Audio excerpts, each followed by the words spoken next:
Hello. Hi. చాలామంది పవన్ కళ్యాణ్ గెలిచి ఏం చేశాడు, ఏం చేశాడు, ఏం చేశాడు అంటున్నారు.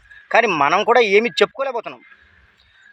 అసలు నడవటానికి కూడా దరిద్రంగా ఉండి 6 దాటితే బయట రావడానికి విద్యుత్ వెలుగులు లేని చాలా విలేజ్లకి కరెంటు స్తంభాలు వేయించగలిగాడు, ట్రాన్స్ఫార్మర్లు పెట్టించగలిగాడు, విద్యుత్ బల్బులు వెలిగించగలిగాడు, రోడ్లు వేయించగలిగాడు.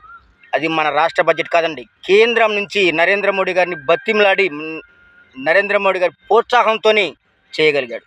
కానీ ఇక్కడ మన రాష్ట్ర బడ్జెట్ కాదు, అది రాష్ట్ర ప్రభుత్వం ఇవ్వలేదు. కానీ మనం దాని గురించి చెప్పుకోలేకపోతున్నాం. రెండోది, చేతి వృత్తులు అనేవి చాలా వరకు నశించిపోతున్నాయండి, చాలా నశించిపోతున్నాయి. 2018 మన యొక్క పవన్ కళ్యాణ్ సార్ యొక్క ప్రచారంలో భాగంగా ఒక ఈ వీవర్స్ అసోసియేషన్ చూసి మగ్గాల వాళ్ళని వీళ్ళు చాలా ఇబ్బంది పడుతున్నారు, నాకు చేతనే సాయం చేస్తానని, వాళ్ళ కరెంటు బిల్లు లేకుండా మాఫీ చేస్తాను, నాకు ఎంతో కొంత ఛాన్స్ దొరికితే అని, నాకు అధికారం వస్తే అని. ఇవాళ అధికారం లేకపోయినా తాను పట్టుబట్టి వాళ్ళకి ఫ్రీ విద్యుత్, వాళ్ళకి ఎటువంటి కరెంటు బిల్లు కట్టే పని లేదండి. ఆ హౌస్కి 400 యూనిట్ల వరకు ఉంటుంది. మనం ఇలా మ్యాక్సిమం పడితే మనం 100 పడుతుంది. 400 యూనిట్లు అంటే బిల్లు ఎంత వస్తుందో అర్థం చేసుకోండి. మినిమం మీ యొక్క ఊహకే వదిలిపెడుతున్నా, 400 యూనిట్ల వరకు, 250 నుంచి 400 యూనిట్ల వరకు వాళ్ళ సెక్షన్స్కి ఫ్రీ విద్యుత్తు ఆంధ్రప్రదేశ్ గవర్నమెంట్ ఇస్తుంది. కారణం ఎవరు? పవన్ కళ్యాణ్ సార్. కానీ ఈ పేరు ఎవ్వరికి తెలియదండి.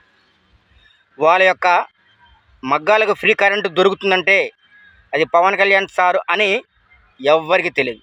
మనము చెప్పుకోము, వాళ్ళకి తెలియదు. చెప్పండి, ఎవరు తెలుస్తుంది?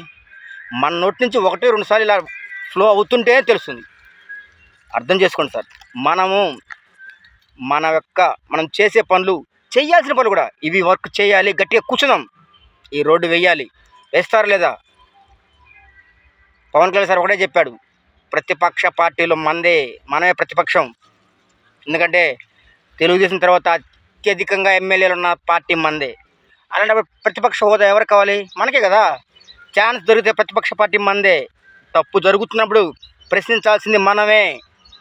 ప్రశ్నిద్దాం, ప్రశ్నించి ఆ ప్రశ్నలోనే మనం ఎలా చేయాలి ఆ వర్క్ అని మనమే చేపించుకుందాం గట్టిగా కూర్చొని. అర్థం చేసుకోండి సార్. ఖచ్చితంగా ఈ విషయాల్ని ఫాలో అవ్వండి, లేకపోతే చాలా వెనుకబడిపోతాం. జగన్మోహన్ రెడ్డి గేర్ మార్చాడు అంటే రోజుకి ఎంతో కొంత ఖర్చు పెడతాడు. ఆ ఖర్చు పెట్టి ఎంతోమందిని కొనేస్తాడు. ఇక్కడ కదండి, తెలంగాణలోనే కొన్నాడు. మొన్న పవన్ కళ్యాణ్ మీద వాగిన కుక్కలన్నిటికీ వెనక సపోర్ట్ చేసింది. మ్యాక్సిమం ఖర్చులో సగం వాటా జగన్మోహన్ రెడ్డి గారిది అంటాడు.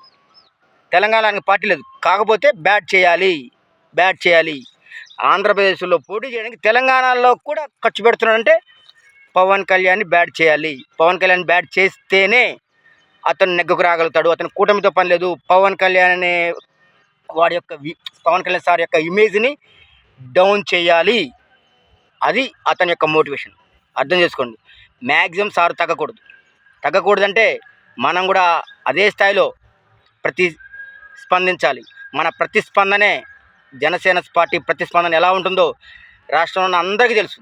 దాన్ని మనం మర్చిపోవద్దు, దాన్ని ఖచ్చితంగా యూజ్ చేద్దాము. మన యొక్క ఉమ్మడి నిర్ణయాన్ని కానీ, మన యొక్క బలాన్ని కానీ నిరూపించుకుందాం. జై హింద్, జై జనసేన.